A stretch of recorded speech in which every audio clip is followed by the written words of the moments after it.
الحمد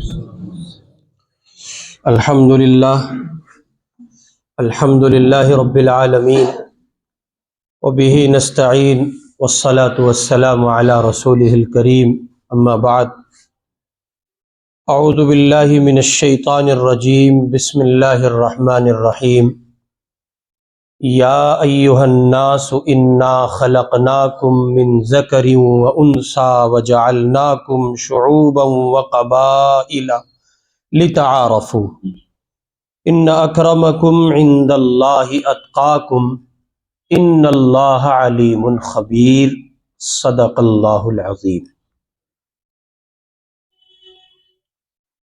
آج کی گفتگو کا عنوان ہے عصبیت کا تعفن اور ہماری ذمہ داری۔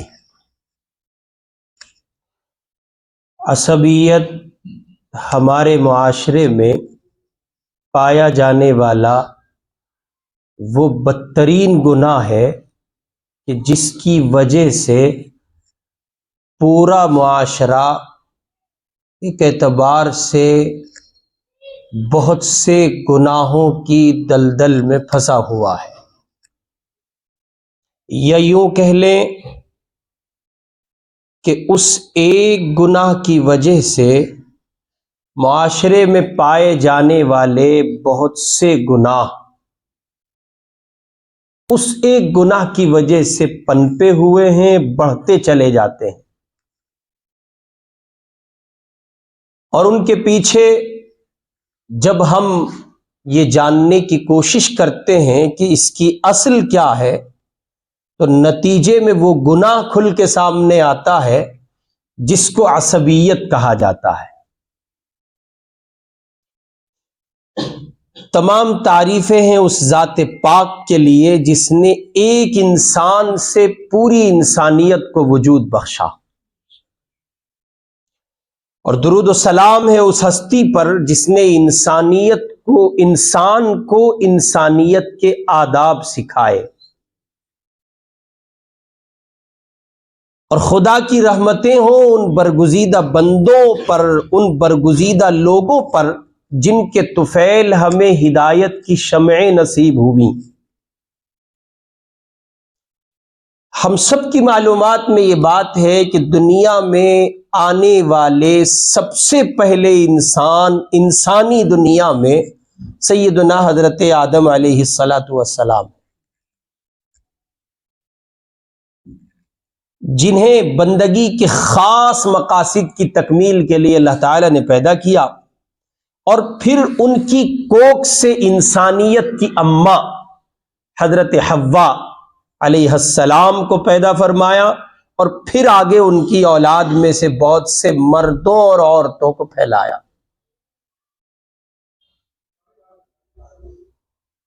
اولاد آدم کا یہ پھیلاؤ اس درجے ہوا کہ اللہ رب العزت والجلال نے انسانوں کی دنیا میں آپسی تعارف، ایک دوسرے سے شناخت، ایک دوسرے سے واقفیت، ایک دوسرے کا انٹروڈکشن اور باہم روابط کی بحالی کے لیے ایک دوسرے کا پتہ چل سکے کون کہاں کا ہے، اس کا نکال کہاں سے ہے، اس کی اصل کیا ہے، اس کا تعلق کس خطے سے ہے، زمین کے کس علاقے سے ہے۔ اللہ رب العزت والجلال نے اپنے ان بندوں کو، ان انسانی دنیا کے افراد کو جن کا پھیلاؤ بہت زیادہ ہوا، ان کی شناخت اور پہچان کی ضرورت کے پیش آنے پر حق جل مجدہ نے اپنی حکمت و مصلحت سے ان کو مختلف جہتوں اور مختلف جتھوں اور مختلف کہیے کہ قبیلوں سے متعارف کرایا، وہ مختلف جتھوں میں اور مختلف قبیلوں میں تقسیم ہو گئے، اور اس کا بنیادی مقصد تھا باہمی شناخت، سورہ حجرات میں اللہ تعالیٰ ایک جگہ کہتے ہیں یا ایھا الناس انا خلقناکم من ذکر و انثی وجعلناکم شعوبا وقبائل لتعارفوا.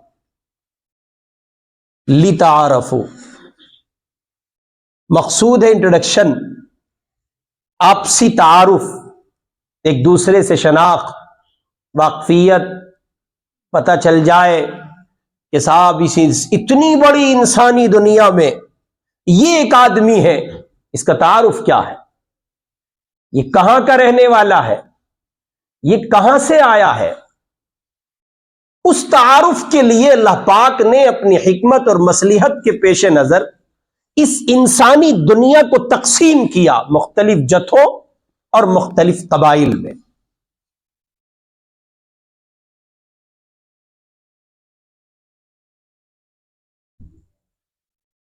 اب یہ انسانی دنیا مختلف قبائل میں رب کعبہ کی حکمت و مصلحت کی بنیاد پر تقسیم ہوئی تھی شناخت کے لیے،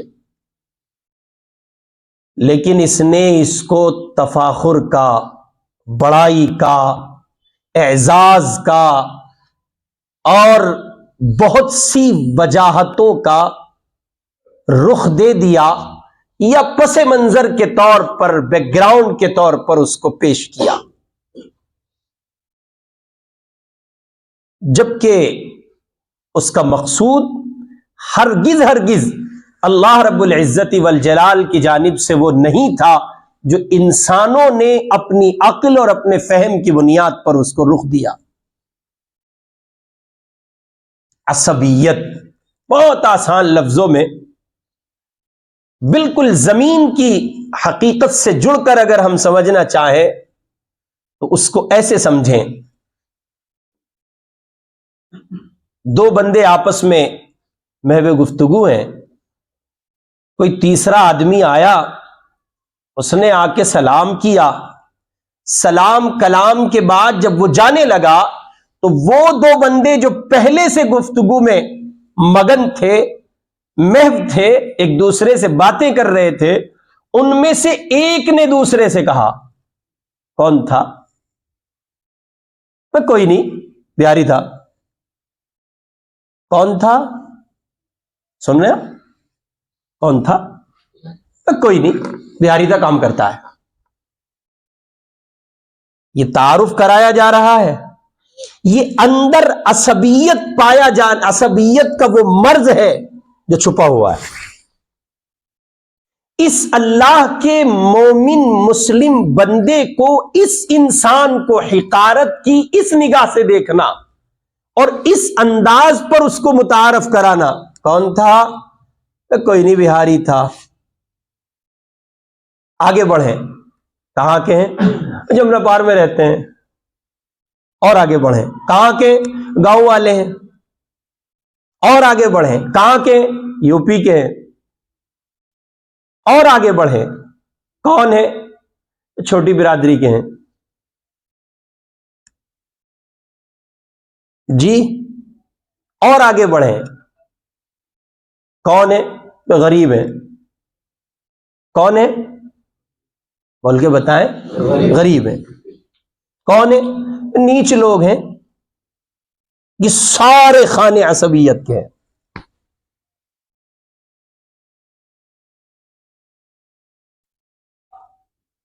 برادریوں کے حوالے سے کسی کو متعارف کرانا، میں کون ہے؟ وہ جلایا، میں بالکل زمین سے جڑ کے عرض کر رہا ہوں، کون ہے؟ وہ دھوبی. کون ہے؟ وہ فقیر کا. کون ہے؟ وہ کونجڑا. کون ہے؟ وہ قصائی کا. اور آپ کون ہیں؟ میں سید ہوں. میں کون ہوں؟ میں سید ہوں. آپ کون ہیں؟ میں شیخ ہوں. آپ کون ہیں؟ میں قریشی ہوں. آپ کون ہیں؟ میں انصاری ہوں. آپ کون ہیں؟ میں عباسی ہوں. آپ کون ہیں؟ میں صدیق ہوں. آپ کون ہیں؟ میں خان ہوں. خان، خاں کو موٹا کر کے. یہ سارے خانے عصبیت کے. اب اگر آپ کہیں اس حوالے سے کھڑے ہیں تو پھر ہوشیار رہیں کہ آپ ایک ایسے گناہ کا شکار ہیں جس کا آپ کو آج تک یہ احساس نہیں کہ آپ کسی گناہ میں بھی ہیں. اور یاد رکھیے، اگر آپ اس سوچ کے مالک ہیں تو زمین کے بدترین انسانوں میں آپ کو شمار کیا جانا چاہیے، اس لیے کہ اس ایک گناہ کے نتیجے میں سب سے پہلے آپ جس گناہ کے شکار ہو رہے ہیں اس کا نام تکبر ہے. اس کا نام کیا ہے؟ تکبر ہے. تکبر کے لیے بس اتنی سی بات حدیث پاک کی روشنی میں سمجھ لیجئے. حضور پاک علیہ الصلوۃ والسلام نے فرمایا، اللہ کہتے ہیں بڑائی میری چادر ہے. بڑائی کس کی چادر ہے؟ اللہ کہتے ہیں بڑائی میری چادر ہے. جس نے اس میں پاؤں دینے کی کوشش کی اس کی تو بینڈ بجنی ہے. اللہ کے یہاں کوئی سمجھوتا نہیں ہے ان افراد سے، ان حضرات سے جو حبہ بھر کسی پہلو سے اپنے اندر کبر لیے ہوئے، کوئی گنجائش نہیں. اور پھر تکبر کے نتیجے میں تحقیر لازم آتی ہے، آدمی اس کو چھوٹا سمجھتا ہے. چنانچہ ہمارے آپ کی اپنی اس مختصر سی دنیا میں یہ عصبیت کا گناہ مختلف حوالوں سے پایا جاتا ہے. اس کی چند ایک مثالیں میں نے آپ کی خدمت میں پیش کی ہیں. برادری کے لحاظ سے پایا جاتا ہے، علاقے کے لحاظ سے پایا جاتا ہے، اور جب آپ ایشیا چھوڑ دیں گے، یورپ کی سرزمین پہ جائیں گے تو وہاں یہ عصبیت کا گناہ ایک دوسرے ڈھنگ سے پایا جاتا ہے. بلیک اینڈ وائٹ، یہ کالے ہیں اور یہ گورے ہیں. عرب میں جائیں گے تو وہاں یہ دوسرے حوالوں سے پایا جاتا ہے، ہم عربی ہیں اور آپ اجمی ہیں. مذہب اسلام نے اس کی جڑ پہلے دن سے کاٹ کے رکھی ہے. اللہ تعالی نے پہلے دن سے اس کی جڑ کاٹ کے رکھی.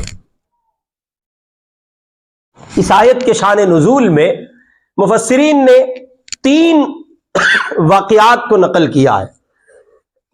ان میں سب سے زیادہ جس واقعے کی تائید کی ہے اور جمہور علماء جس طرف گئے ہیں وہ فتح مکہ کے موقع پر سیدنا حضرت بلال حبشی رضی اللہ تعالی عنہ کو جو حضور نے حکم فرمایا تھا نا، کعبۃ اللہ کی چھت پر چڑھ کر اذان دو، تو چھت پہ چڑھنے والا کون؟ بلال حبشی. اس کے ریئیکشن میں جو کچھ بات وجود پائی، محمد کو یہی ملا تھا کالا حبشی غلام، کوئی اور نہیں تھا. کسی بہت مضبوط بیک گراؤنڈ کے بندے کے ساتھ یہ معاملہ نہیں جوڑا جا سکتا تھا. محمد کے پاس تو قریش کے افراد ہیں، ان سے یہ کام نہیں کرایا جا سکتا تھا. یہ بلال جن کا مکے کی زمین سے نسلی کوئی تعلق نہیں ہے، اور پھر وہ مکے میں اگر رہے بھی ہیں تو ان کی حیثیت کیا تھی؟ پھر ان کا رنگ نہیں دیکھا.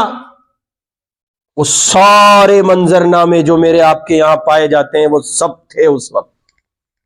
قرآن پکار اٹھا، نہیں بھائی یہ نہیں چلے گا. اگر اسلام کی چھت کے نیچے ہو، اسلام کے پیڑ کے سائے تلے ہو تو یہ نہیں چلے گا. سب کچھ چلے گا، یہ نہیں چلے گا. حضور نے حجۃ الوداع کے موقع پر آخری خطبے میں بہت واضح لفظوں میں بیان کیا اس کو. آپ نے فرمایا کسی عربی کو عجمی پر اور کسی عجمی کو عربی پر کوئی فضیلت نہیں ہے الا یہ کہ تقوی میں کوئی ایک دوسرے سے بڑھ گیا ہو. جس کے پاس جتنا زیادہ تقوی ہے وہ اتنا زیادہ اللہ کے نزدیک معزز ہے. ان اکرمکم عند اللہ اتقاکم. اب اگر یہ تقوی بلال حبشی کی جھولی میں ہے تو وہ فضیلت پائیں گے ہر اس قریشی پر، ہر اس کہیے کہ ہاشمی پر جو بلال حبشی کے مقابلے میں وہ عزت اور وہ بلندی اپنے اندر نہیں رکھتا ہوگا. بلال کی جھولی میں آ گیا تو یہ بلال کا نصیب ہے، بلال کا مقدر ہے، ان کی سعادت ہے۔ اللہ کے یہاں برادرانہ لحاظ سے، علاقائیت کے لحاظ سے، زبان کے لحاظ سے، رنگ و نسل کے لحاظ سے اللہ کے یہاں کسی طرح کی کوئی تقسیم نہیں ہے۔ اب یہ تقسیم اگر کہیں پائی جا رہی ہے تو یہ پھر عصبیت کا تعفن ہے، عصبیت کی بدبو ہے، جو ہمارے معاشرے میں بہت تیزی سے پھیلی ہے، اتنی تیزی سے پھیلی ہوئی ہے کہ میں اور آپ اس کا اندازہ نہیں لگا سکتے۔ اور اب آپ نوعمر نوجوان بچے دوست یہاں بیٹھے ہیں، آپ میں یہ اتنا نہیں پایا جاتا، ہمارے آپ کے بڑوں میں یہ جتنا پایا جاتا تھا۔ نئی نسل نے بہت سی چیزوں کو بالکل لیا صاف کیا ہے، ہٹاؤ کیا ضرورت پڑی ہے ان کی فالتو کی چیزیں، ابا تو ایسے ہی کہتے رہتے ہیں۔ آج بھی باز ابا، باز دادا، باز چاچا وہ وہی خناس اپنے ذہن و گمان میں لیے پھرتے ہیں جو معاشرے میں اس وقت دور جاہلیت میں مکے کی سرزمین پہ پایا جاتا تھا، جو ریئیکٹ دیکھنے کو ملا ہے فتح مکہ کے موقع پر سیدنا بلال حبشی کے اس تعظیم کے مرحلے۔ اس واسطے یہ عصبیت کا جو تعفن ہے اس کے خاتمے کی ضرورت ہے، معاشرے سے اس کو صاف کرنے، اس بدبو کو مٹانے کی ضرورت ہے۔ یہ بدبو ہے۔ اچھا مان لیں ایک آدمی کسی بڑی اونچی معزز اور کہیے کہ بہت زیادہ بزرگوں برتر سمجھے جانے والی برادری میں پیدا ہوا، کیا اس کا اختیار تھا اس میں؟ وہ اپنے اختیار سے پیدا ہو گیا کہ صاحب یہ سید ہیں؟ کیا آدمی نے اللہ کی عدالت میں یہ پوچھا اور پروردگار نے اس سے یہ معلوم کیا کہ تم کہاں جانا چاہتے ہو؟ ارے بھئی اگر یہ اختیار کسی کو ہوتا کہ کس سماج میں پیدا ہونا ہے، ہمیں بتاؤ کون آنے والا تھا کسی چھوٹے سماج میں؟ اگر ان بہار کے لوگوں کو یہ اختیار دیا جاتا کہ آگے چل کر تم کو اس نظریے کا سامنا کرنا پڑے گا، اس تعصب کے دوراہے سے گزرنا پڑے گا کہ لوگ تم کو بہاری کہیں گے، تو کیا تم اس کو قبول کرتے ہو؟ ایک بہار کا رہنے والا بندہ اسے قیامت کی صبح تک قبول نہ کرتا کہ صاحب مجھے بہار میں پیدا کر دو۔ اب اگر نفرت کی یہ آگ جھیلنی پڑے، نفرت کا یہ ماحول جھیلنا پڑے، تو پھر کوئی تیار نہیں ہوگا اس کے لیے، کوئی قبول نہیں کرے گا اس کو۔ لیکن آپ غور کریں کہ ایسا پایا گیا، ایسا ہو رہا ہے، آخر کیوں؟ اب جب یہ معاشرے کی رنگت ہے تو نتیجے میں کیا ہوگا؟ مومنین کی تحقیر ہو رہی ہے، انسانوں کی تحقیر ہو رہی ہے۔ اللہ کہہ رہے ہیں وَلَقَدْ كَرَّمْنَا بَنِي آدم، اللہ نے بنی آدم کو اکرام بخشا ہے، عزت بخشی ہے، معزز بنایا ہے، اور یہاں بنی آدم خود دوسرے اپنی کہیے کہ دنیا کے لوگوں کو اس درجے ذلیل کرنے پر لگے ہوئے ہیں کہ جس کی انتہا نہیں۔ اب اگر آپ کہیں یہاں کھڑے ہیں اس زاویے میں تو اپنا محاسبہ کیجئے اور غور کیجئے کہ وہ نام و نسب، قبیلہ و کنبہ جس کو اعزاز و افتخار کا نشان ہم سمجھ رہے ہیں، اور ہر اچھے برے جائز و ناجائز کی تمیز ختم کر کے تمام معاملات میں قبیلے پر مر مٹنے کو ہم تیار رہتے ہیں، اور اس پر جو تاثرات اور نظریات ہم پیش کرتے ہیں وہ گویا ایسے کہ کئی بار اس طرح کے مناظر دیکھنے کو ملتے ہیں کہ اپنی برادری، اپنی قوم، اپنے گھرانے، اپنے خاندانی اگر کہیں کسی درجے میں غلط بھی ہیں، آدمی ان کو صحیح ٹھہراتا ہے، اور دوسرا بندہ اگر صحیح بھی ہے تو پھر اس کو غلط سے غلط تر ٹھہرانے کی کوشش کی جاتی ہے۔ بعضے لوگ اس حوالے سے ایک بات کہہ کر آگے بڑھ جاتے ہیں، وہ کہتے ہیں جی اپنی برادری کو پروموٹ کرنا، اس میں محنت کرنا، افراد سازی کرنا، کیا یہ کوئی بری بات ہے؟ جی بالکل نہیں، یہ بری بات نہیں ہے، یہ بہت اچھی بات ہے۔ لیکن یاد رہے اس میں اچھائی تب تک ہے جب تک آپ اپنی برادری پر محنت کرتے ہوئے دوسرے لوگوں کو حقیر نہ سمجھیں۔ جب آپ نے یہ سمجھا کہ وہ دوسری برادری کے لوگ کمتر ہیں، ذلیل ہیں، ناپاک ہیں، گندے ہیں، ملیج ہیں، گھنونے ہیں، نیچ ہیں، برے ہیں، یہ نہیں سنور سکتے، یہ نہیں سدھر سکتے، جہاں اس نظریے کی غمازی کسی طرح ہوتی ہے، اب سمجھ لیجئے کہ آپ غلط ہیں۔ اس کی تردید اسلام کرتا ہے۔ اپنی برادری کو پروموٹ کرنا، اس کو آگے بڑھانا، اس پر محنت کرنا، افراد سازی کرنا، تعلیمی میدان میں آگے لے جانا اور دیگر میدانوں میں برادری کے عنوان سے محنت کرنا بہت اچھی بات ہے، کوئی قباحت کی بات نہیں ہے۔ لیکن اگر آپ اسی کو اس رنگت کے ساتھ باقی رکھنا چاہتے ہیں کہ دوسروں کو آپ ذلیل سمجھیں یا اپنی برادری کے کارناموں اور اتحاد کو اس انداز پر بیان کریں کہ بغیر کسی کے کہے اور بغیر کسی کے بتائے دوسری برادریوں کی تحقیر لازم آنے لگے، تو اب سمجھ لیجئے آپ اسی عصبیت کے نظریے پر چل رہے ہیں، آگے بڑھ رہے ہیں، جس کی تردید اسلام شروع دن سے کرتا ہے۔ کوئی فضیلت نہیں ہے، نہ کسی عربی کو عجمی پر، نہ کالے کو گورے پر، اور نہ اونچی برادری والے کو نیچی والی پر، اور نہ نیچی والی کو کچھ نہیں۔ ایک پیمانہ دیا گیا ہے جس کی جھولی میں جتنا زیادہ تقویٰ ہے، اسلام ہے، اللہ کا قرب ہے، رسول پاک کی محبت ہے، دین اسلام سے قربت ہے، دین اسلام کا جو جتنا زیادہ حامی اور شیدائی ہے، بس سمجھ لیجئے کہ وہ اللہ کے نزدیک اتنا ہی زیادہ معزز ہے۔ لیکن ہم دیکھتے ہیں کہ ہمارے یہاں اس حوالے سے بہت کچھ پایا جاتا ہے، مسجدوں کے نام پڑ جاتے ہیں، اور اس سے زیادہ کیا چاہیے آپ کو؟ محلوں کے نام پڑ جاتے ہیں، اور بعض علاقوں میں تو اس طرح کی رنگت دیکھنے کو ملتی ہے کہ ایک برادری کے لوگ اگر کہیں پائے جاتے ہیں اور وہاں کسی دوسری برادری کا بندہ آ جائے تو وہ اپنے محلے کی تمام تر برائیوں کا سہرا اس کے سر باندھ دیتے ہیں۔ جب سے یہ آئے نا صلی اللہ کی بات، بس کبھی کبھی یہ عصبیت کا رنگ امیری اور غریبی کا لبادہ بھی اوڑھتا ہے۔ خاندان میں کچھ لوگ ایسے ہوئے جن کا اللہ نے عوام کی زبان میں ہاتھ پکڑ لیا۔ گاؤں میں تھے تو وہ بھی بھیک منگے تھے، دلی آئے تو سیٹ ہو گئے۔ چونکہ دلی آنے پہ تو سب کچھ بدلا جا سکتا ہے نا، منور صاحب کا شعر ہے نا، کیا شہر میں شجرہ نہیں بدلا جاتا، یہاں آ کے کچھ بھی ہو سکتا ہے۔ اور شہروں میں ہوتا ہی ہے، شہروں میں گاؤں کے بھگوڑے لوگ پہنچتے ہیں جن کے پیچھے جتھا نہیں ہوتا۔ عام صورتحال ہے،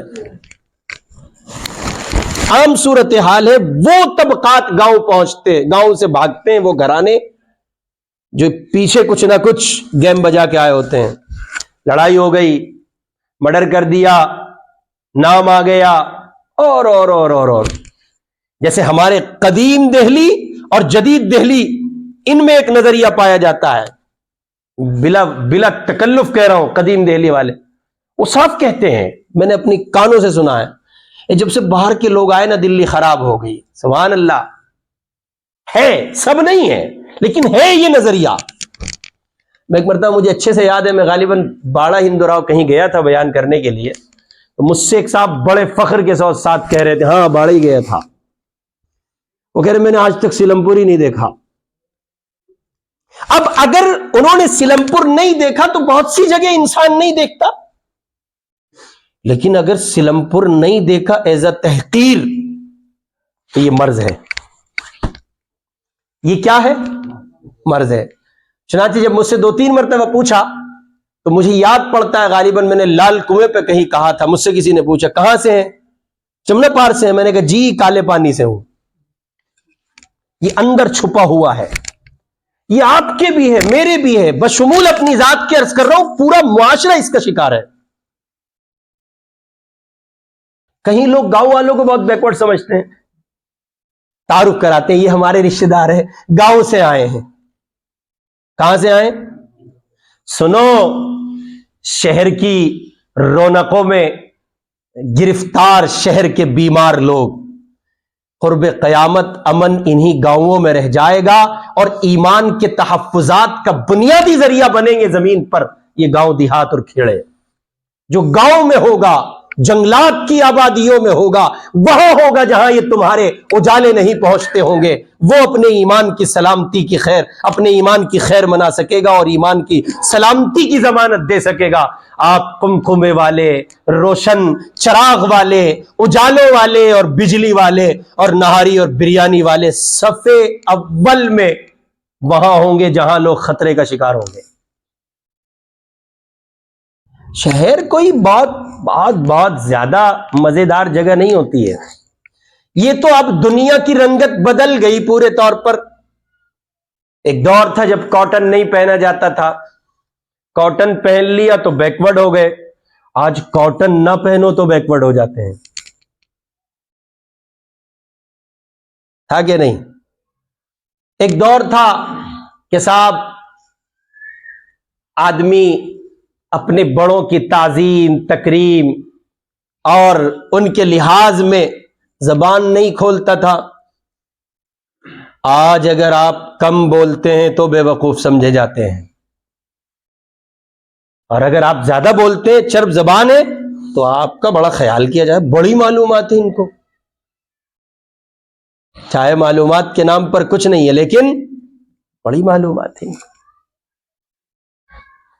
بہرکیف یہ کہ یہ کسی بھی حوالے سے پایا جائے بدترین جرم ہے۔ کیا ہے جی؟ بدترین جرم ہے۔ نبی کریم صلی اللہ علیہ وسلم کا ارشاد گرامی اس سلسلے میں ملاحظہ فرما لیں۔ آقا نے ارشاد فرمایا جو آدمی عصبیت پر مر گیا وہ ہم میں سے نہیں ہے۔ یوں سمجھیں ایسے بندے کا شمار قرب قیامت امت محمد کے ان افراد میں نہیں ہوگا جن بندوں کے پاس کامل ایمان کی دولت تھی۔ یہ بٹا لگوا کے جائیں گے، اللہ ہم سب کی حفاظت فرمائے۔ اس لیے اپنی ذہنی فکر و سوچ، عمل و کردار کا خوب تجزیہ کر لیجئے کہ خدا نہ خواستہ ہم عصبیت کے روحانی مرض کا شکار تو نہیں ہے۔ اور دیکھیں ذرا سا پیچھے چلے جائیں تو اس مرض کا جو ملاپ ہے نا، جو میل ہے، اس مرض کے تار جڑتے ہیں مکے کے ان جہلا سے جن کو زمین کی ہر دور کی یوں کہہ لیں انسانیت نے جاہل تسلیم کیا ہے۔ حضور اکرم صلی اللہ علیہ وسلم نے ایک موقع پر کفار مکہ کو دعوت دی۔ آپ نے کہا کہ میری بات کم از کم سن لے۔ داعی دعوت کا مکلف ہوتا ہے، ہدایت کا نہیں۔ کس کا مکلف ہوتا ہے؟ دعوت کا، ہدایت کا نہیں۔ ہدایت کس کے قبضے کی چیز ہے؟ بندے کے قبضے میں کیا ہے؟ حضرت مولانا یوسف صاحب رحمۃ اللہ علیہ فرمایا کرتے تھے جب داعی اس نظریے پر دعوت دیتا ہے کہ اس کا کام دعوت ہے اور ہدایت اللہ کا کام ہے، پھر ہدایت وجود میں آتی ہے۔ جب وہ یہ چاہتا ہے کہ میری دعوت پر ہدایت آ جائے، پھر دعوت مؤثر نہیں ہوتی، پھر دعوت مؤثر نہیں ہوتی۔ اس لیے میں بہت پہلے سے ایک بات کہا کرتا ہوں، شاید ہمارے دعوت کے ساتھی ہیں انہوں نے سنا ہوگا، میں کہا کرتا ہوں تبلیغ میں بیان نہیں ہے، وہ اسی لیے نہیں ہے۔ ہمارے اکابر کی اس عظیم محنت میں بیان نہیں ہے۔ بیان کس کا کام ہے؟ علماء کا کام ہے. چلے چارماں لگانے والے ساتھیوں کا کام بیان نہیں ہے. اور بہت گہری بات عرض کر رہا ہوں، اگر آپ سمجھ لیں تو اسے نقش کیجئے دل پر. جو بیان کا مریض ہو جائے، جس کو بیان کا مرض لگ جائے دعوت کی دنیا میں، وہ نہ آپ کا نہ اپنے باپ کا، وہ گیا ہاتھ سے، وہ کسی کا نہیں ہے. لکھ لیں، وہ کام میں رننگ کے طور پہ چلتا دکھے گا آپ کو. گشت بھی ہے، ملاقات بھی ہے، دوسرا گشت بھی ہے، 5 مقامی کام بھی ہیں، تعلیم بھی ہے، سہ روزہ بھی ہیں، چلہ بھی ہے. لیکن جانتے ہیں کس حال پہ ہے؟ کہاں گئے تھے؟ کہیں نہیں. کیا لائے؟ کچھ نہیں. اس حال میں چلے گا جس کو بیان کا مرض لگ جائے. اس لیے کہ دعوت کی دنیا میں بیان، یہ بات آ گئی تو میں نے ضمن عرض کر دی، بڑی تعداد بیٹھی ہے دعوت کے ساتھیوں کی. دعوت کی دنیا میں بیان نہیں ہے. وہ 6 صفات کا مذاکرہ ہے. کون سا؟ کچھ میواتی پہنچے ہیں دارالعلوم دیوبند. کہاں پہنچے؟ دارالعلوم دیوبند.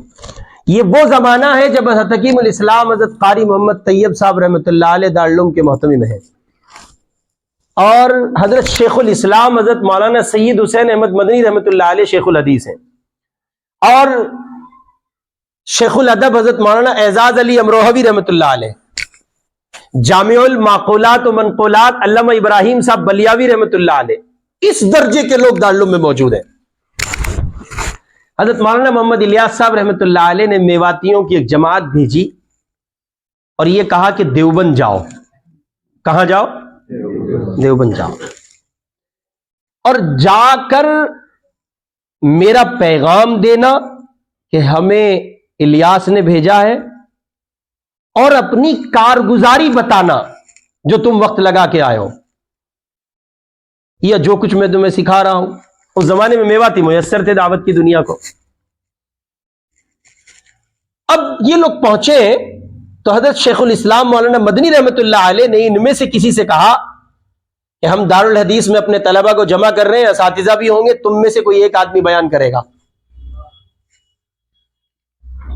تم میں سے کوئی ایک آدمی بیان کر. میواتی تو پھول گئے، کھیل گئے،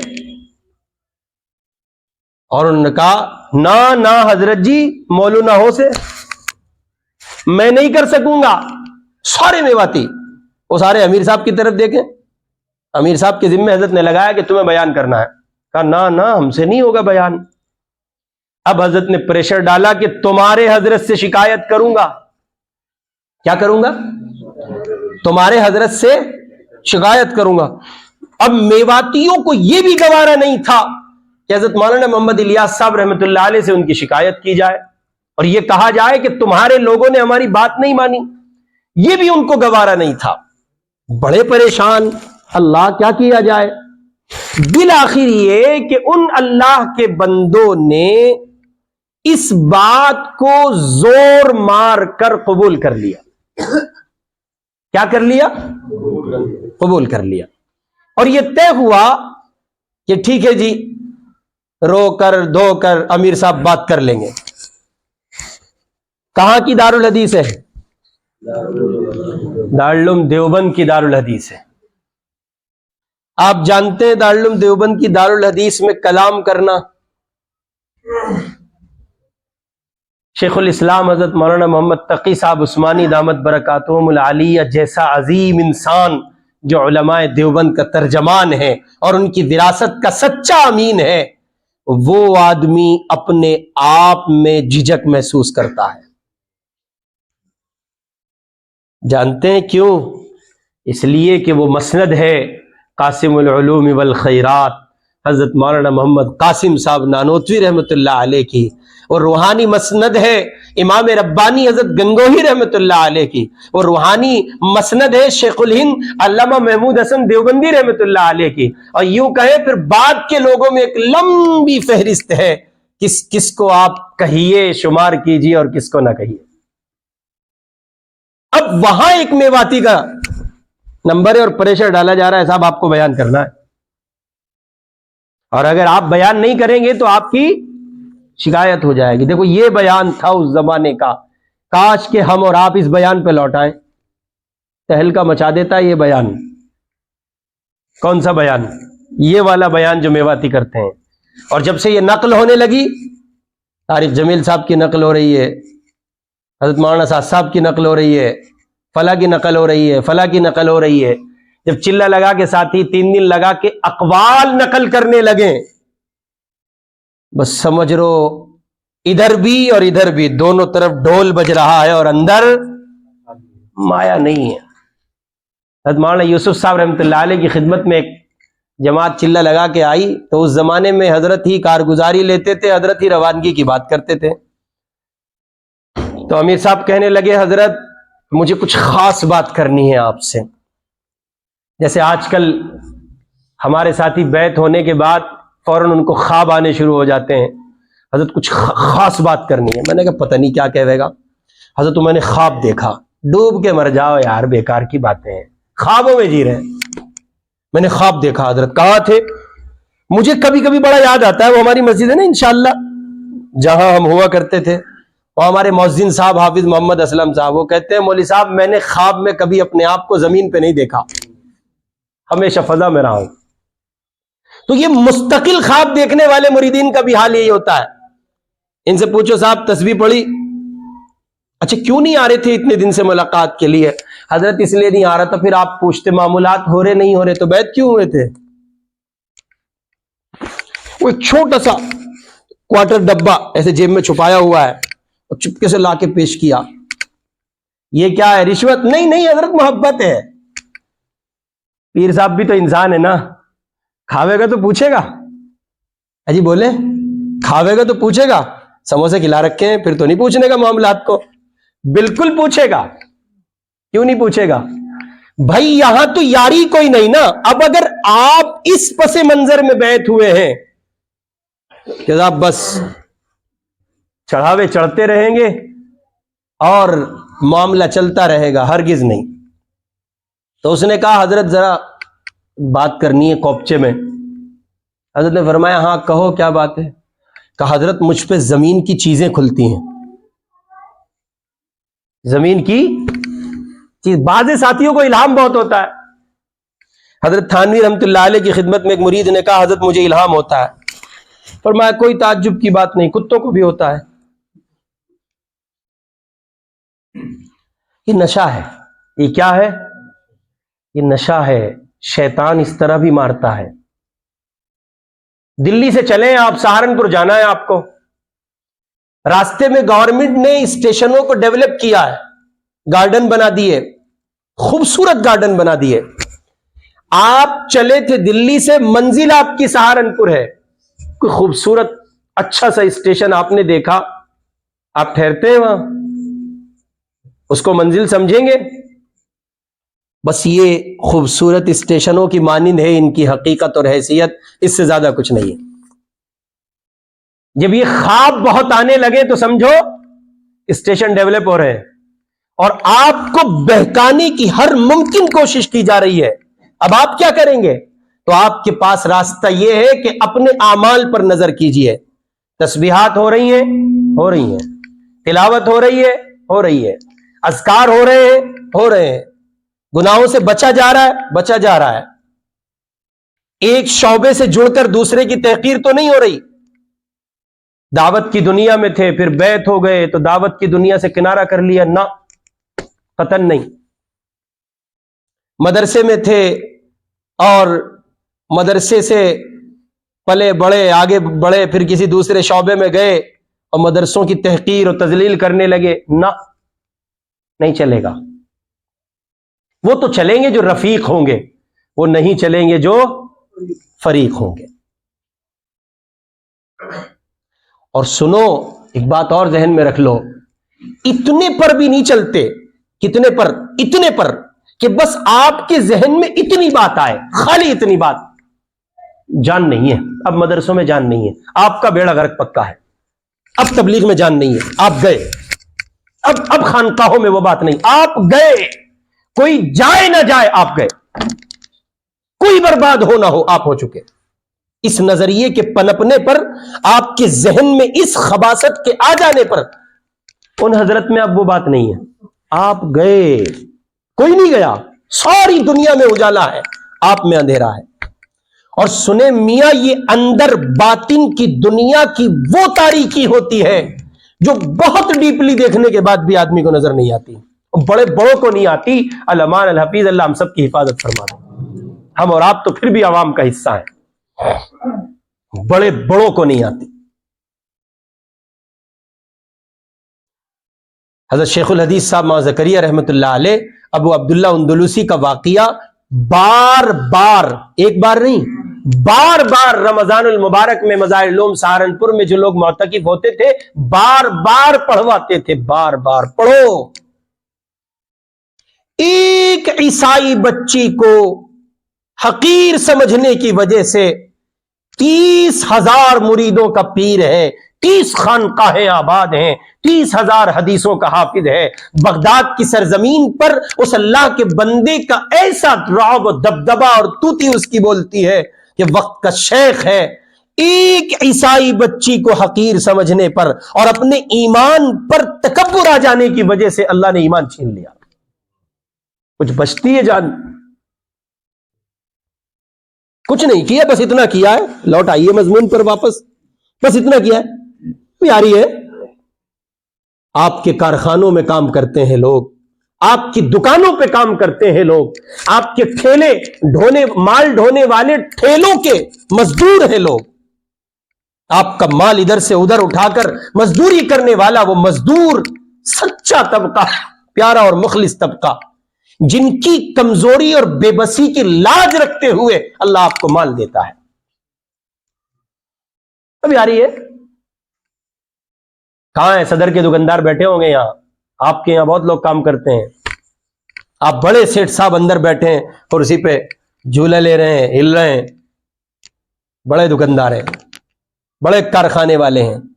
مجھے بر وقت یاد آئی، بتا دوں، ہمارے حضرت حافظ محمد صالح صاحب، اللہ سلامت رکھے ان کو، حضرت فرما رہے تھے ایک مرتبہ کہ ایک حاجی صاحب تھے جو اتنے اچھے سچے دیندار نمازی آدمی تھے کہ انہوں نے اپنی فیکٹری میں نماز کے لیے باقاعدہ جگہ بنائی ہوئی تھی، اور لوگ ان کے یہاں وقت پر جماعت سے نماز پڑھتے تھے، اور وہ زکوٰۃ بھی مکمل ادا کرتے تھے۔ اس کے باوجود مستقل دھنستے چلے جاتے تھے، مستقل دھنستے چلے جاتے۔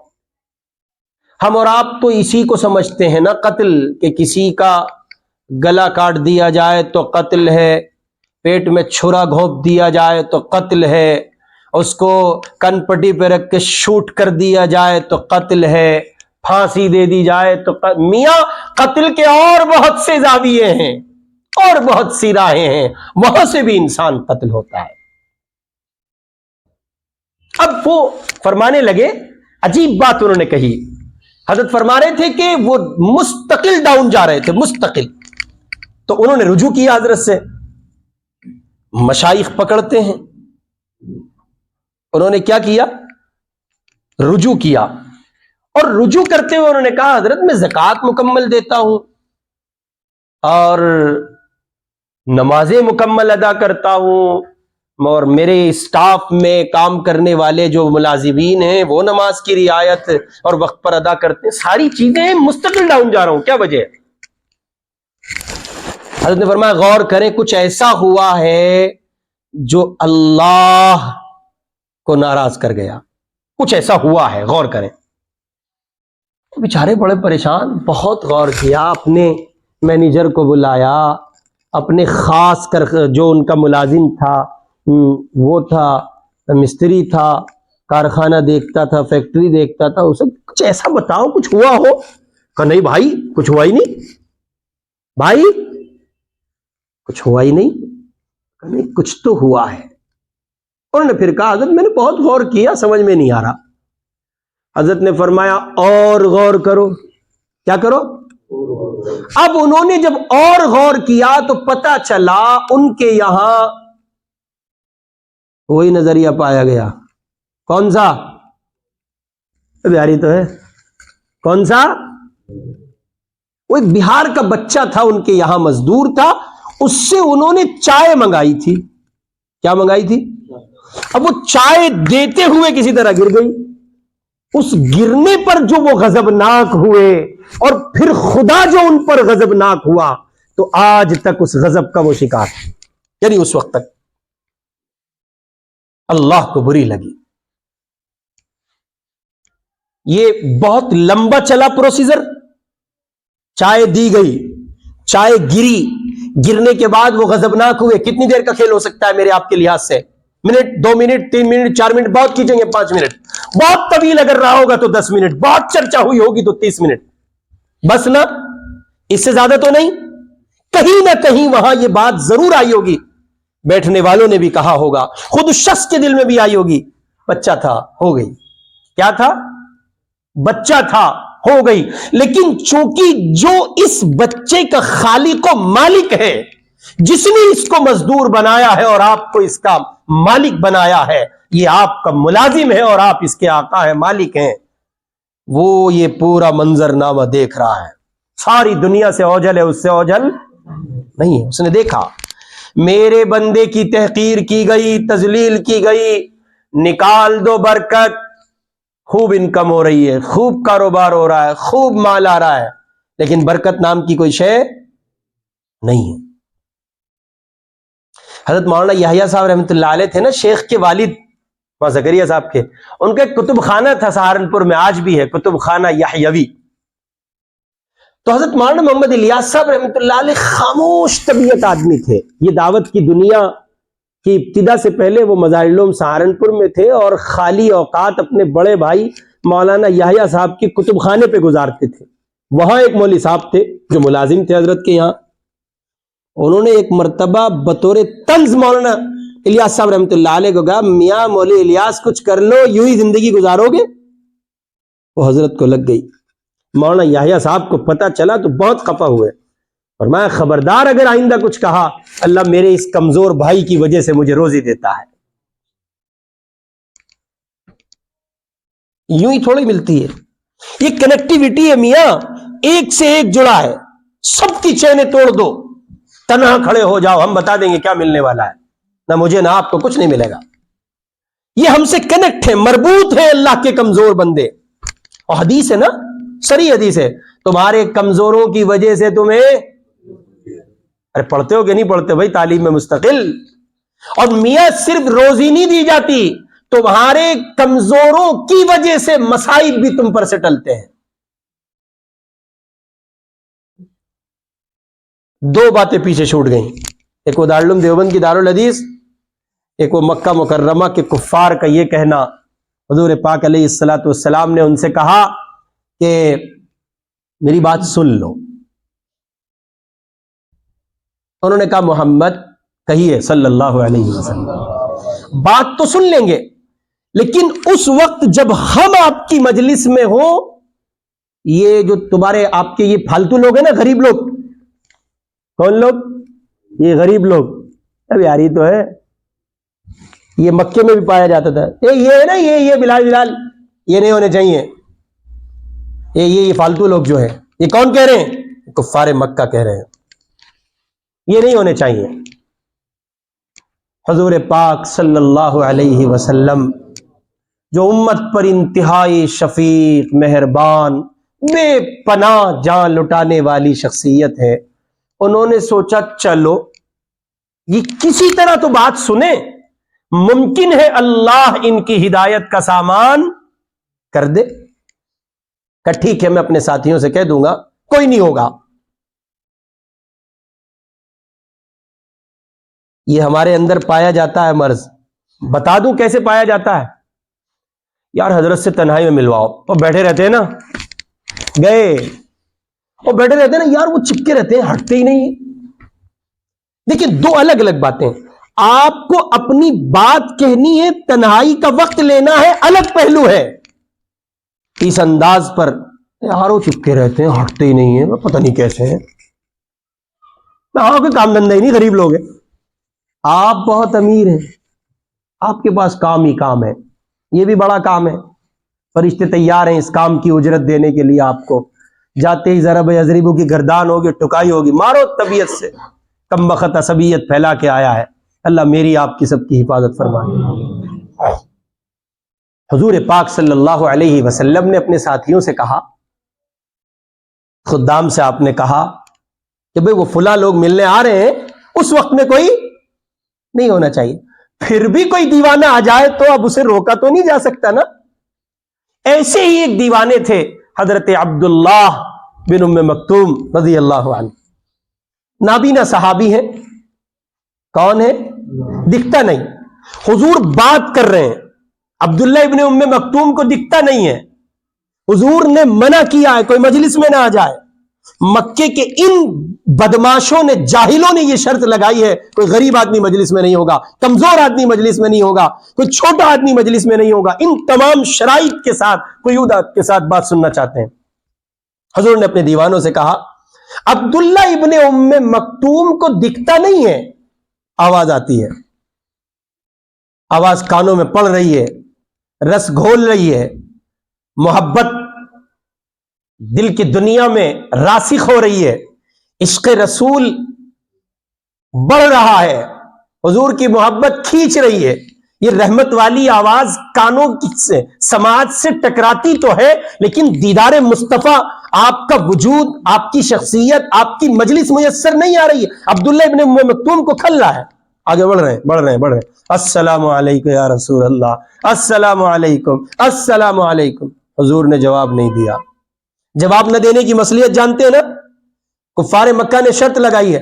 میاں اس مصلحت کو بھی اللہ نے اپنے محبوب پر قبول نہیں کیا، اور محبوبانہ عتاب فرمایا اللہ نے. کوئی موقع ایسا نہیں ہے جب قرآن میں اللہ تعالیٰ نبی سے مخاطب ہو تو نہ کہتے ہو یا ایھا النبی، یا ایھا الرسول، یا ایھا المزمل، یا ایھا المدثر.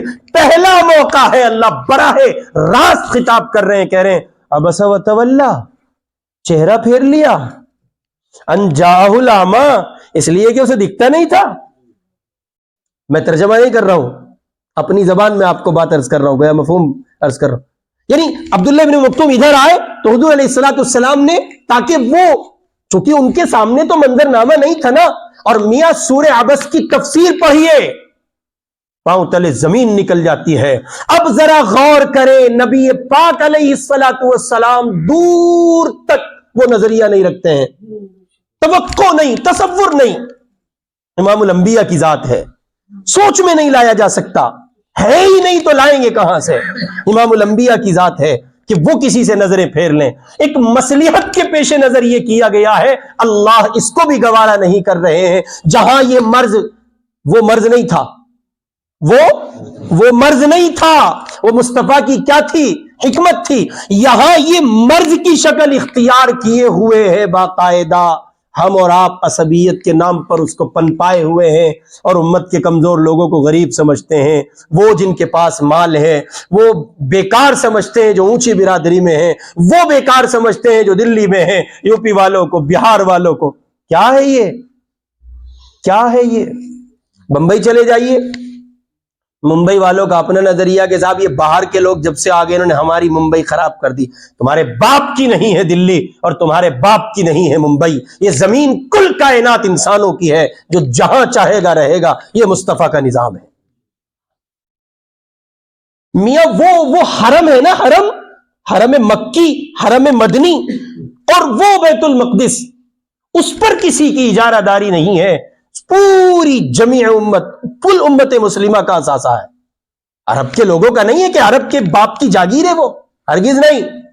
پوری دنیا کے مسلمانوں کا وہ ایک کہیے کہ ملی اثاثہ ہے، ورثہ ہے. پوری دنیا کے مسلمانوں کا ہے قبلہ. صرف عرب کی خصوصیت اس پر ہو ایسا، ان کی زمین پر ہے.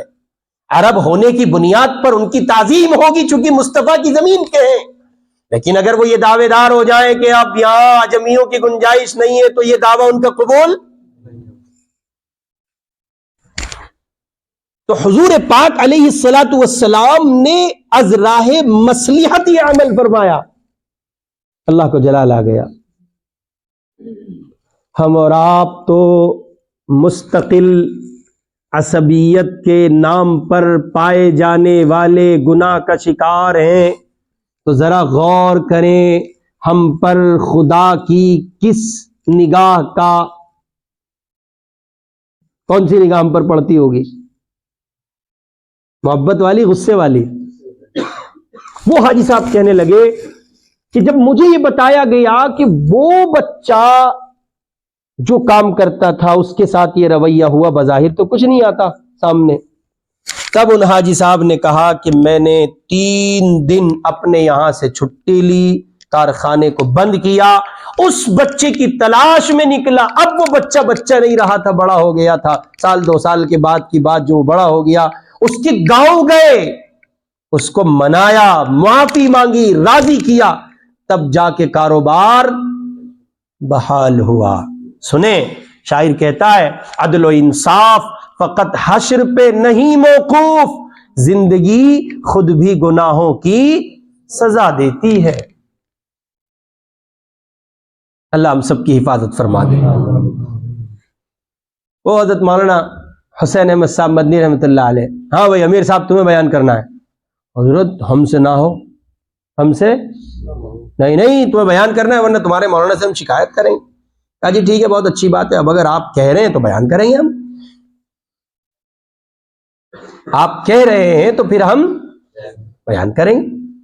اب وہ میواتی بیچارہ 2 رکعت پڑھی اس نے، اے ہے، جس زمانے میں ایسے لوگ تھے، کیا کمال کے لوگ تھے۔ حضرت مولانا سعید احمد خان صاحب مہاجر مکی رحمۃ اللہ علیہ کے مکاتیب میں ملتا ہے، حضرت کثرت سے یہ بات کہتے تھے، جماعت جانی ہے، رات کو محنت ہو رہی ہے، صبح جماعت نکلنی ہے، تو کہتے تھے اللہ سے ایک ساتھی مانگ لو، ایک ساتھی اللہ سے مانگ۔ یہ پہلے مانگنے کی جو دنیا تھی نا، اس نے بڑے کام بنائے ہیں، اور جب سے ہم اپنی صلاحیتوں پر آ گئے ہیں، صالحیت کی ڈگر چھوڑ کے صلاحیت پہ آئے، اب بھائی اتنا دمدار بیان کرتے ہیں، ان کے بیان پہ یوں فٹافٹ تشکیل ہوتی ہے۔ ارے میاں کچھ نہیں ہوتا، سب بیکار کی چیزیں ہیں، کچھ نہیں ہوتا۔ یہ دنیا آباد کیجئے، اس دنیا میں رکھا ہے جو کچھ ہے۔ اب وہ میواتی کا نمبر آ گیا، اس نے کہا ہونے کا تو نہیں جی، باقی آپ کہہ رہے تو حضرت نے یہ بھی کہا تھا کہ وہ اگر کسی بات کے لیے کہیں تو انکار نہیں کرنا۔ کہا جی بہت اچھی بات ہے۔ اب میواتی بیچارہ ساری رات رویا ہے، اللہ اللہ اللہ، میں کیا کہوں گا، کیسے ہوگی۔ صبح دارالحدیث میں آ گئے۔ صبح کہاں آ گئے؟ دارالحدیث میں۔ شیخ الاسلام بیٹھے ہیں میاں، حکیم الاسلام بیٹھے ہیں، شیخ الادب بیٹھے ہیں، علامہ ابراہیم صاحب بلیاوی بیٹھے ہیں، کتنے بڑے بڑے لوگ بیٹھے ہیں۔ میواتی کہنے لگا کہ حضرت آپ کا حکم تھا اور ہمارے حضرت کا حکم تھا انکار نہیں کرنا، بیان تو ہمیں نہیں آتا، بس اتنی بات ہے، ایک باپ کے 2 بیٹے۔ اگر آپ نے یہ قصہ کسی میواتی بزرگ کی زبان سے سنا ہو کبھی تو اور مزہ آتا ہے اس میں، چونکہ ہم تو میواتی زبان نہیں بول پاتے۔ ایک باپ کے 2 چھوڑو، ایک بڑو ایک چھوٹو۔ وہ نظام الدین میں ایک بزرگ تھے، ان کے یہاں وہ لگی ہوئی تھی پلکٹی، ان سے سننے کا اتفاق ہوا تھا۔ ایک بڑو ایک چھوٹو۔ باپ نے بڑوں سے کہا، اب دیکھو ہمیں پھر واپس اپنی دنیا میں آنا پڑا، باپ نے بڑے سے کہا جاؤ پانی لاؤ، جاؤ پانی لاؤ۔ اس میواتی کا یہ جملہ، باپ نے بڑے سے کہا جاؤ پانی لاؤ، اور ادھر اکابر کی کیفیت تبدیل ہونی شروع ہو گئی۔ سمجھ گئے کیا کہنا چاہتا ہے؟ باپ نے بڑے سے کہا جا پانی لے کے آ، بڑا پانی نہیں لایا، چھوٹا پانی لا رہا تھا، ہاتھوں میں سکت نہیں تھی، بدن میں وہ جان نہیں تھی، پاؤں میں وہ قوت نہیں تھی، اس سے پانی گر گیا۔ ہمیں کچھ نہیں پتا حضرت، ہمیں یہ بتاؤ ان میں سے غلطی کس کی ہے؟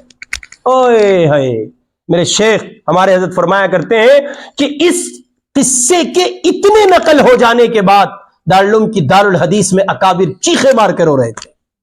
کیا کہہ دیا اس میں واتی نے؟ کون سی گتھی سلجھا دی؟ کون سا فلسفہ بیان کر دیا؟ کون سی جو ہے علمی گفتگو اس نے کر لی ہے؟ کچھ نہیں. اندر کی دنیا آباد ہے. کیا ہے جی؟ تو جب تک بیان نہیں تھا تب تک یہ کیفیت تھی، اور جب سے ہم اور آپ دعوت کی دنیا کے ادنا ادنا ادنا تر ادنا داعی لوگ بیانات کی دنیا میں آ گئے نا، سب بیان بیان بیان، تب سے کیا ہونے لگا؟ جان چلی گئی. اس لیے لوٹیں اسی 6 صفات کے مذاکرے پر. آپ میں سے بڑی تعداد دعوت کی دنیا کی ہے، وہی لوٹیں، وہی سیدھی سیدھی سی بات، ایمان اعمال کی 6 صفات کے دائرے کی وہ سیدھی سی بات ہوتی ہے نا، بہت سمپل سی. اس بات کی رنگت اور اس کا مزہ ہی کچھ اور ہوتا ہے. ہدایت دینے والے کون ہیں؟ اللہ.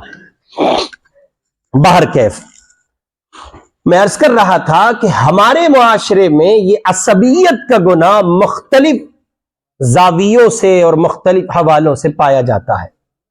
میں نے اس کی مثالیں آپ کی خدمت میں رکھ دی ہیں. جیسے ایک علاقے کے لوگ دوسرے علاقے کو عصبیت کی نگاہ سے دیکھتے ہوئے یہ کہیں کہ صاحب یہ جو ہیں فلاں جگہ کے ہیں اور یہ چھوٹے ہیں اور ہم بڑے ہیں. مذہب اسلام نے ان ساری نسبتوں اور امتیازوں کو مٹا کر صرف ایک نسبت، اپنی نسبت نوع انسانی کو عطا کی ہے، اور اس سے بڑھ کر کوئی اور نسبت نہیں ہو سکتی. اور وہ کیا ہے؟ ان اکرمکم عند اللہ اتقاکم. اللہ کے نزدیک معزز کون ہے؟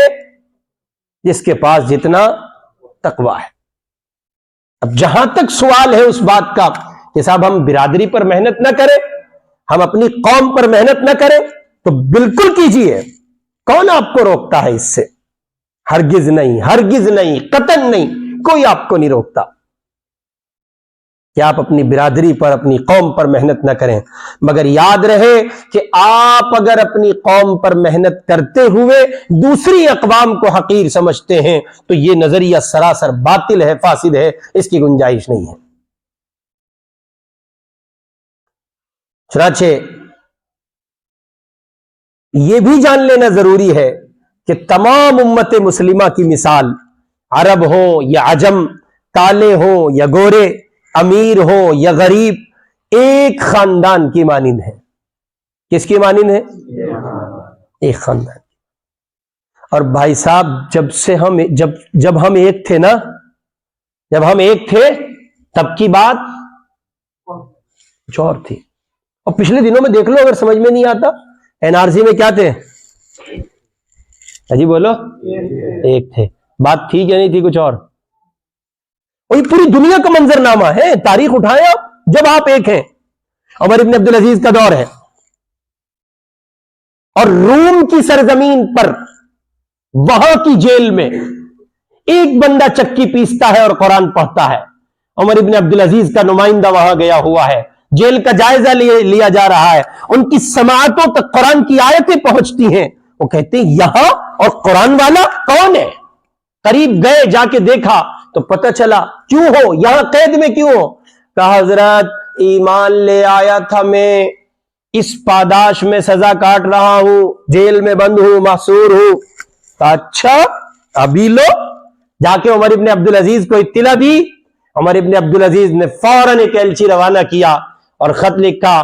فرمایا تمہاری جیل میں ایک اللہ کا بندہ اس بات پر سزا کاٹ رہا ہے کہ وہ گواہی دیتا ہے اللہ کے سوا کوئی معبود نہیں ہے، اور جناب رسول اللہ صلی اللہ علیہ وسلم اللہ کے آخری اور سچے رسول ہیں. خبردار میرے اس خط کے ملنے کے فوراً بعد اسے رہا کر دیا جائے، ورنہ ایک ایسا لشکر جرار روانہ کر رہا ہوں جس کا پہلا اونٹ تو تیرے محل میں ہوگا، آخری اونٹ اس کا مدینے میں ہوگا، اور بیچ میں کوئی فاصلہ نہیں ہوگا. یہ تب کی مثال ہے جب ہم ایک تھے، جب ہم یوں تقسیم نہیں تھے. آپ کون ہیں؟ ہم تو شیخ ہیں، شیخ. یا کوئی اتنا مجہول کر کے یہی پتہ نہ چلے کون سا شیخ ہے. ہم شیخ کون ہے؟ صدیقی ہے، قاف پتہ نہیں کہاں سے نکالتا ہے، فاروقی ہے، عثمانی ہے، علی ہے، عباسی ہے. انسانیت. اور مجھے تو کبھی کبھی وہ بڑا اچھا لگتا ہے. ہمارے ایک دوست ہیں بڑے مزاحیہ، اللہ انہیں سلامت رکھے، وہ کہنے لگے بھائی ہمارا سلسلہ نسب تو حضرت آدم سے ملتا ہے. راڑی ختم کری، بلا وجہ ادھر ادھر جائیں گے، ثابت کرنا پڑے گا. وہ کہتے جی ہمارا سلسلہ کس سے ملتا ہے؟ حضرت آدم سے. ان سے پوچھا دلیل؟ تو وہ بھی کسان تھے، ہم بھی کسان، انہوں نے بھی کھیتی باڑی کی، ہم بھی. کہاں جی رہے ہیں؟ غور کریں نا کہاں جی رہے ہیں. اس عصبیت کا حال اگر آپ دیکھنا چاہتے ہیں ہندوستان میں یہ پھر بھی قدرے کم ہے، اور کم ہو گئی. یہاں آپ کو وہ آزاد ماحول نہیں مل سکا، کفر آپ کے سر پر، آپ کی پشت پہ چڑھا رہا، اور حکومتیں دوسروں کے ہاتھوں میں چلی گئیں. ورنہ اپنے پڑوسی ملک پاکستان میں جا کر اس حوالے سے جائزہ لے لیجئے، قسم رب کعبہ کی آج بھی آپ کو وہ زمینیں مل جائیں گی جہاں رجواڑوں میں کمزور برادریوں کے لوگوں کو چارپائی پہ بیٹھنا نصیب نہیں ہوتا ہے، جو ہمارے اس ہندوستان میں دلتوں کے ساتھ ہوا کرتا تھا، چمار سماج کے ساتھ ہوا کرتا تھا. آج بھی اس کی مثالیں مل جاتی ہیں وہاں، دیکھتا ہی نہیں کوئی. اس لیے نکلیں اس سے، ہم بھی ہیں کہیں نہ کہیں ہیں ہم اس میں. برادرانہ تفاخر، شان و شوکت، امتیازات، اعزازات، عزتیں، الگ پوزیشن. یاد رکھیں جب آپ کسی گھڑی میں اللہ کے کسی بندے کو حقیر سمجھ رہے ہوتے ہیں تب آپ اللہ کی نگاہ میں گر رہے ہوتے ہیں. اللہ میری آپ کی سب کی حفاظت فرما دے. ایک طرف یہ ہے عصبیت، یہ گناہ ہے، اس کی ٹکر، اس کے خاتمے کے لیے سبق، اس کے خاتمے کے لیے ہدایت، یہ مٹ جائے، مر جائے، دفن ہو جائے، اس کے لیے ایک دوسرا شریعت کا دیا ہوا ضابطہ، شریعت کا دیا ہوا نظام، باہمی اخوت کو مضبوط کرنا. چنانچہ بخاری کی روایت ہے، حضور اکرم صلی اللہ علیہ وسلم نے ارشاد فرمایا مومن دوسرے مومن کے لیے ایک عمارت کی طرح ہے جس کا ہر حصہ دوسرے کو مضبوط کرتا ہے. یہ ایک آپ نے اینٹ رکھی ہے، دوسری اس کے اوپر رکھی گئی، بالآخر دیوار تیار ہو گئی. ایک جگہ حضور پاک علیہ الصلوۃ والسلام نے فرمایا مسلمانوں کی باہمی الفت و مودت، رحمت و شفقت، اس میں ان کی مثال انسانی جسم کی ہے. پوری دنیا کے مسلمان کیسے ہے؟ ایک جسم. کیسے ہے؟ ایک جسم. روم کی سرزمین پر ایک بندہ پس رہا ہے اور اس کے لیے اعلان جنگ کہاں سے کیا جا رہا ہے؟ مدینے کی سرزمین سے. خبردار، چھوڑیں گے نہیں، بوٹیاں بنا دیں گے. مسلمان کو ستاتے ہو. باہمی اخوت، اس عصبیت کا اگر آپ خاتمہ چاہتے ہیں تو اس کے لیے لازم ہے، ضروری ہے کہ وہ کلمے کی، ایمان کی بنیاد پر، اور پھر اس کے مراتب اور درجات کی بنیاد پر جس کے پاس جتنا زیادہ ایمان ہے، جو جتنے زیادہ اعمال میں، تقوی میں، صالحیت میں آگے بڑھا ہوا ہے، اللہ کا قرب جس کو جتنا میسر ہے، اور جو جتنا زیادہ اللہ کی محبت میں آگے ہے، وہ آپ کی نگاہ میں معزز اور مکرم ہونا چاہیے. اس نظریے کو فروغ دیجئے، اس کو پروان چڑھائیے. چنانچہ یہی اسلامی اخوت کی وہ بنیاد تھی جس نے ابو جہل اور ابو لہب کے خاندانی رشتوں کو رسول اللہ صلی اللہ علیہ وسلم سے جدا کر دیا تھا. ابو جہل کی جھولی میں ایمان نہیں، باوجود اس کے کہ حضور کا خاندانی ہے، حضور کا کچھ نہیں لگتا. ابو لہب کی جھولی میں ایمان نہیں، باوجود اس کے کہ حضور کا خاندانی ہے، حضور کا کچھ نہیں لگتا، کوئی تعلق نہیں ہے. اور ذرا دیکھیں تو صحیح، حبشہ کے بلال ہیں، روم کے سہیب ہیں، فارس کے سلمان ہیں، اور جناب من ان تمام لوگوں کو آپ دیکھیں کس کس خطے سے آئے ہیں، کہاں کہاں سے آئے ہیں، اور مصطفیٰ کے دامن سے وابستہ ہوئے ہیں. حضور پاک علیہ الصلوۃ والسلام کے گھر کے لوگ ہیں، گھر کے لوگ ہیں. جو گھر کے تھے ان کو جدا کر دیا گیا، جو باہر کے تھے وہ گھر کے ہو گئے. بنیاد کیا بنی؟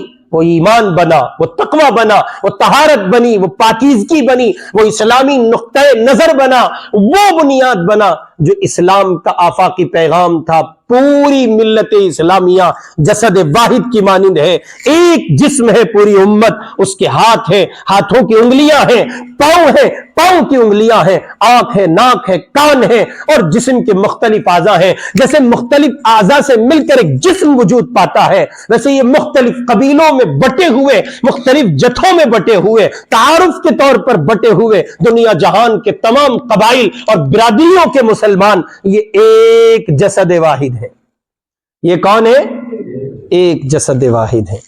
آپ میں سے بڑی تعداد نوجوانوں کی ہے۔ کس کی ہے جی؟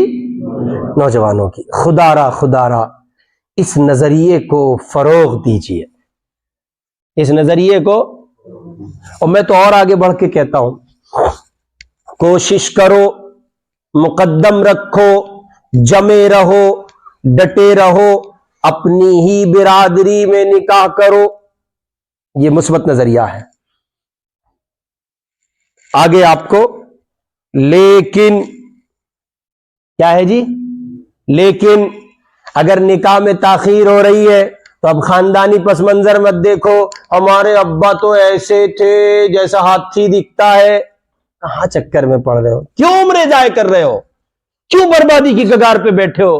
بازی امیاں، بازے ابو، بچوں کو بوڑھا کر دیا، برباد کر دیا، زنا کی لعنت کا شکار ہو گئی اولادیں۔ نہ جی، برادری میں کریں گے، ڈوب کے مر جاؤ جی، برادری میں ہی کرنا، بچے برباد ہو جائیں گے، تم برادری ہی میں کرنا۔ پھر سن لیں، فوقیت دیں، ترجیح دیں، مقدم رکھیں، پہل کریں، برادری کو ہر ممکن کوشش پر ترجیح دیں۔ آپ تو برادری کی بات کر رہے، ہم کہتے ہیں خاندان کو ترجیح دیں، گھر کو ترجیح دیں، بھائی بھائی سے رشتہ کرے، بھائی بھائی کی بیٹی لے، بھائی بھائی کو بیٹا دے، اپنے خاندان کو مضبوط کریں۔ نظریہ یہ پروان چڑھے۔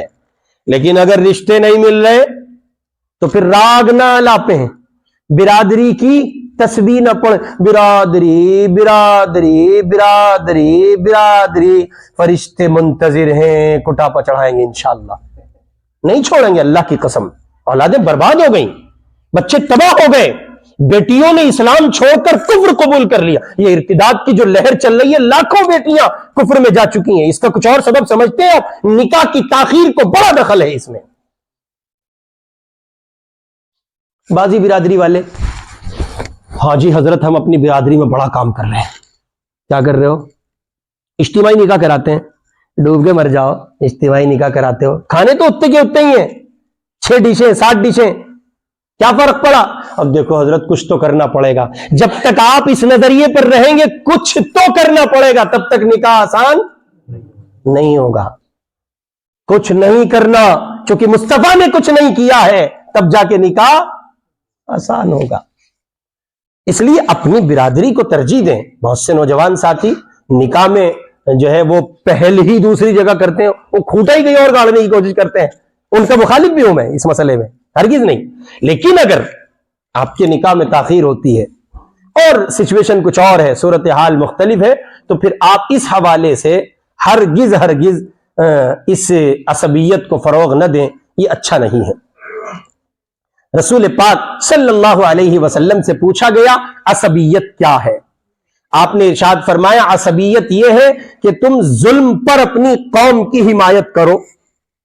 ہمارے یہاں چلتا ہے نا، بھائی خیال کرنا اپنا برادر بھائی ہے، اپنا برادر بھائی ہے۔ آؤ، ایک طرف یہ نظریہ ہے اپنا برادر بھائی ہے، ایک طرف وہ نظریہ ہے فاطمہ بنت محمد بھی اگر چوری کرتی تو فاطمہ بنت محمد کے ہاتھ بھی نہیں۔ سنی حضور کی حدیث؟ کوئی گنجائش نہیں ہے، مصطفیٰ کا نظام سب کے لیے ہے۔ کس کے لیے ہے؟ سب کے لیے ہے۔ اس لیے اس سلسلے میں غور کریں، اور یہ جو اس وقت پنپتا ہوا اور سلگتا ہوا عصبیت کا ایک بدترین جرم معاشرے کا، جو ایک ناسور ہے، حصہ بنا ہوا ہے، اس سے اپنے آپ کو بچانے کی کوشش کریں۔ جس کے پاس علم ہے، تقویٰ ہے، صلاح ہے، اور کامیابی کی ڈگر پر ہے، ایمان و اعمال کی بنیاد پر آگے بڑھ رہا ہے۔ ورنہ میاں قدیم ہندوستان کے حالات کا اگر آپ جائزہ لیں گے تو چھوٹی برادری کے لوگوں کے پیچھے بڑی برادری کے لوگوں کی نماز نہیں ہوتی تھی۔ کیا نہیں ہوتی تھی؟ نماز